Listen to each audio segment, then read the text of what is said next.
Hello friends. India का बदलता हुआ फ्यूल सिस्टम मानो आपको चिढ़ा रहा हो। अभी E20 की आग ठंडी भी नहीं हुई थी, E22 की साइलेंटली टेस्टिंग, E30 की टेस्टिंग और उसके बाद E85 का पेट्रोल स्टेशन लॉन्च हो जाता है। E85 की गाड़ी भी लॉन्च हो जाती है, लेकिन गाड़ी मार्केट में एक भी नहीं है। जरा सोचने वाली बात है, कौन जाता होगा उस पेट्रोल पंप पे E85 पेट्रोल लेने के लिए। अगर ध्यान से अगर सोचो तो ऐसा लगता है कि जानबूझ के कोई पैनिक फैलाया जा रहा है। पैनिक में क्या करेगा, कस्टमर इधर उधर भागेगा, कोई ये गाड़ी बेच के वो लेगा। मेरे पास सवाल भरे पड़े हैं सीएनजी रेट्रोफिटमेंट को लेके। अब लोगों को लग रहा है अगर पेट्रोल में एथेनॉल की ब्लेंडिंग बढ़ गई है और इधर डीजल में डीपीएफ साथ में आइसोब्यूटेनॉल की ब्लेंडिंग भी करने जा रहे हैं, तो एक सेफ फ्यूल बचता है सीएनजी। सीएनजी की तरफ लोग जा रहे हैं रेट्रोफिटमेंट के लिए। देखो पहले सवाल सुना देता हूं मैं आपको, बहुत सारे सवाल हैं इसी को लेके, मैं 2-3 लोगों का नाम ले दूंगा। सबसे पहले डॉगस्टार नाम से एक आईडी है, ये भाई साहब के पास ऑल्ट्रोज है, 2020 का मॉडल, 50,000 किलोमीटर चला चुके हैं।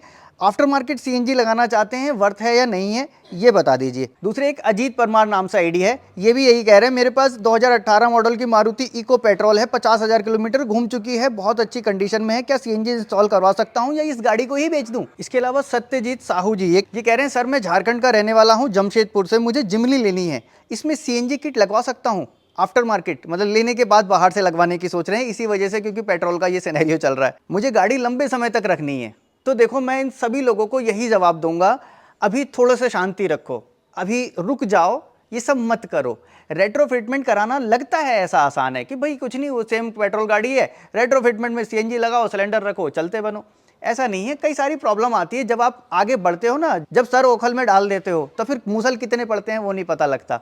रेट्रोफिटमेंट में रिस्की भी होता है, कई बार रेट्रोफिटमेंट के चक्कर में इंजन में प्रॉब्लम आ जाती है। आपकी गाड़ी चली हुई ज़्यादा है, अभी किसी तरह से सर्वाइव कर रही थी, आपने उसमें रेट्रोफिटमेंट करा दिया, सीएनजी के साथ साथ वो पेट्रोल के चलने लायक भी ना बची। रेट्रोफिटमेंट करवा के आपको लगता है कि मैं बहुत फ़ायदे में रहूँगा, लेकिन अगर आप एक एवरेज देखो तो जब तक आप उसकी कॉस्ट वसूल करते हो तब तक आपकी गाड़ी में उतना डैमेज हो चुका होता है।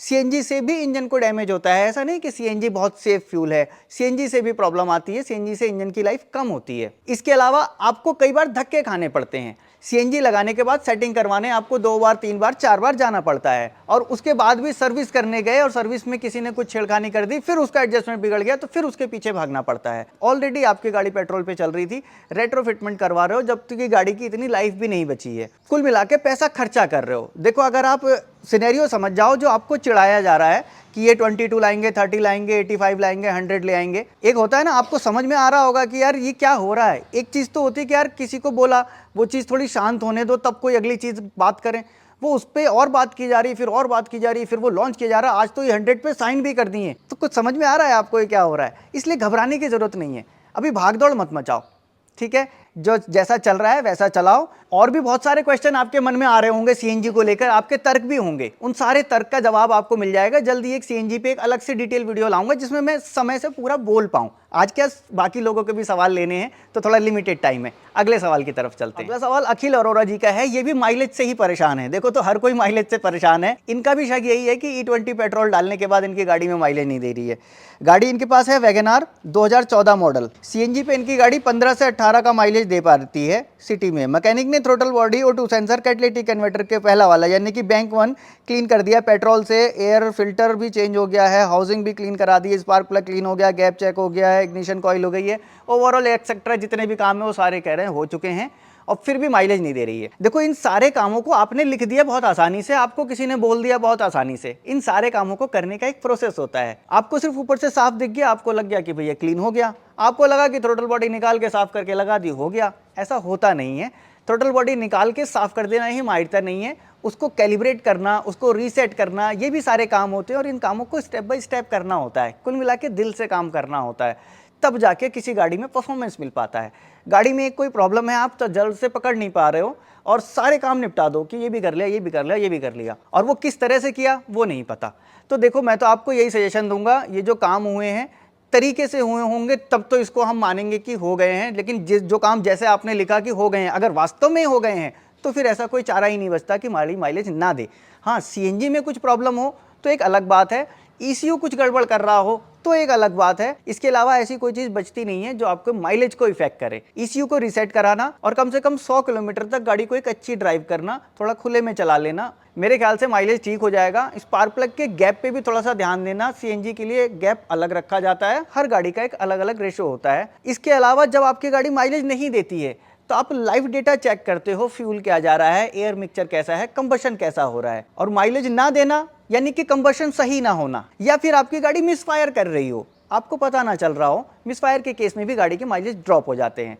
तो यही सारे इसके सोल्यूशन होते हैं। मैंने एक एक करके सारे बता दिए, देख लेना, अपने हिसाब से करवा लेना। किसी अच्छी जगह कोई अच्छा बंदा मिल जाए जो दिल से काम करता हो, वहां करवा लेना। 100% गाड़ी आपकी माइलेज निकाल के देगी।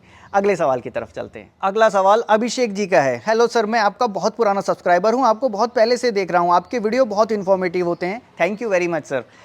मेरा एक सवाल है, मैं यूपी से हूं, मेरे घर में 7 सीटर की रिक्वायरमेंट है। घर वालों को SUV चाहिए, बजट 18 लाख तक है, उससे ज़्यादा मैं नहीं कर सकता। मेरी रनिंग कम है, 100 से 150 किलोमीटर पर मंथ। मुझे कौन सी गाड़ी लेनी चाहिए? XUV 7XO, Scorpio N, Alcazar, इन तीनों के ही पेट्रोल बेस मॉडल को ये देख रहे हैं। गाड़ी ये 15 साल तक रखना चाहते हैं। पेट्रोल में फ़िलहाल मेरे पास फिगो पेट्रोल है, प्लीज़ मुझे गाइड कर दीजिए।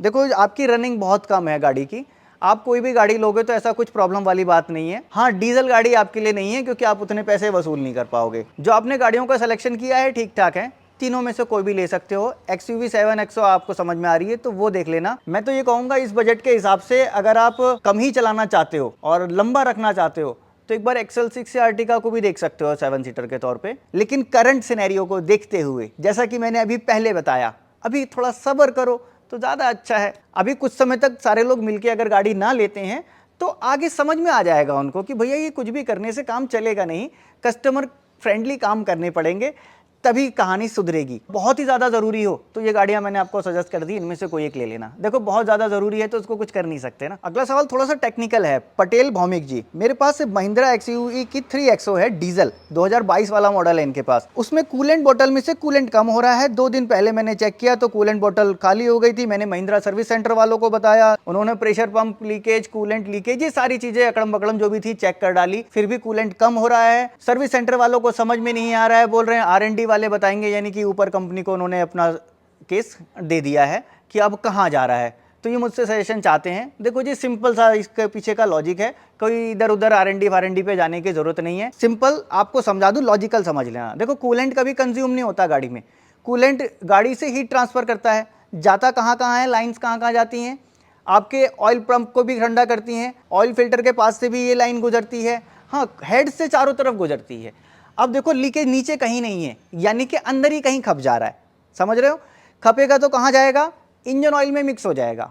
इंजन ऑयल में मिक्स होगा तो इंजन ऑयल अपना कलर चेंज कर देगा। इंजन ऑयल निकालना, कलर चेंज करेगा, साथ में उसका लेवल भी थोड़ा बढ़ जाएगा। अगर ऐसा हो रहा है, समझ जाओ, सीधी सी बात है, ऑयल में मिक्स हो रहा है, हेड से हो रहा है या हेड गैस्केट से हो रहा है, वो देख लेना।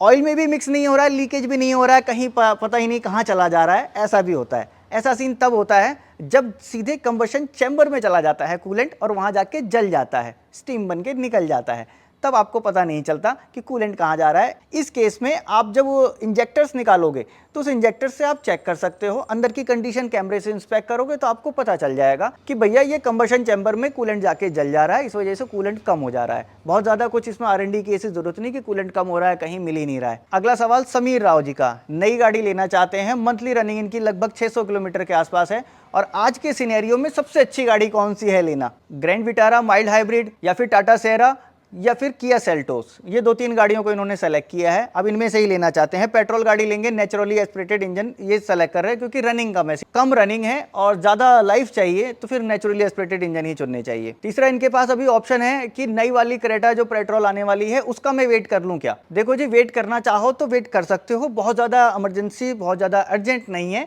तो अभी आप वेट करो। जो आपने गाड़ियां चुनी है ठीक ठाक ही चुनी है। बाकी ग्रैंड विटारा पे अगर जा रहे हो तो मेरे हिसाब से ग्रैंड विटारा पे ना जाके आप ब्रेजा पे चले आओ। थोड़ा सा आपको लगेगा कि सेगमेंट डाउन है, स्पेस के मामले में आपको ग्रैंड विटारा में जाके आपको रिग्रेट होगा। हाँ, स्पेस के मामले में अगर आप किया सेल्टोस की तरफ जाते हो तो आपको वहां ज्यादा बढ़िया स्पेस मिलेगा। टाटा सियरा अभी मार्केट में आई है, थोड़ा सा चल जाने दो। टाटा वालों का कहीं मन तो नहीं हो जा रहा है इसको बंद करने का, वो भी देख लो, क्योंकि इन लोगों का जल्दी मन हो जाता है, लॉन्च करते ही कुछ दिनों में सोच लेते हैं बंद कर दें, या फिर कोई एक नया फेसलिफ्ट ला दें, या फिर इसमें कुछ अगर बदलाव ला दें, कुछ अभी कुछ प्रॉब्लम निकले तो उसका सोल्यूशन लेके नया कुछ फेसलिफ्ट ले आए, और वेट कर लो कुछ समय तो बहुत ही ज्यादा अच्छा है, आप भी सपोर्ट में साथ खड़े हो जाओगे। बाकी फ्यूल सिस्टम तो बदल ही रहा है, आपके सामने ही है। अगला सवाल अतुल जी का है हरदोई से, यूपी। ये लिखते हैं सर मेरी रनिंग 3000 से 5000 किलोमीटर की है मंथली, बजट कम है, 4 से 6 लाख के बीच में गाड़ी लेना चाहता हूँ। ऑल्टो K10 देखी है, वैगनार देखी है, टाटा टियागो देखी है, पंच देखी है, माइलेज इनकी प्रायोरिटी है। 5 साल के लिए पेट्रोल E20 वाली समस्या तो नहीं होगी, बूट स्पेस भी जरूरी है। देखो, इनको क्लियर है कि मुझे 4-5 साल की गाड़ी रखनी है, आपको E20 वाली कोई समस्या नहीं आएगी। आप वो गाड़ी ले लो, नेचुरली एस्पिरेटेड वैगनार ले लोगे, कोई प्रॉब्लम वाली बात नहीं है, आपको स्पेस भी अच्छा मिल जाएगा और इसका माइलेज भी अच्छा है। 4-5 साल बाद जब बेचोगे तो रीसेल भी मिल जाएगी, ऐसा भी नहीं है कि रीसेल नहीं मिलेगी, क्योंकि कुछ लोग लॉजिक लगा रहे हैं कि जब आज E20 चल रहा है, 22 की टेस्टिंग चल रही है, 30 आ जाएगा, 85 आ जाएगा, तो ये 20 वाली गाड़ियों को उस समय कोई ना पूछेगा। देखो, कुछ भी अभी स्टेबिलिटी नहीं है, समझ में नहीं है अभी होगा क्या।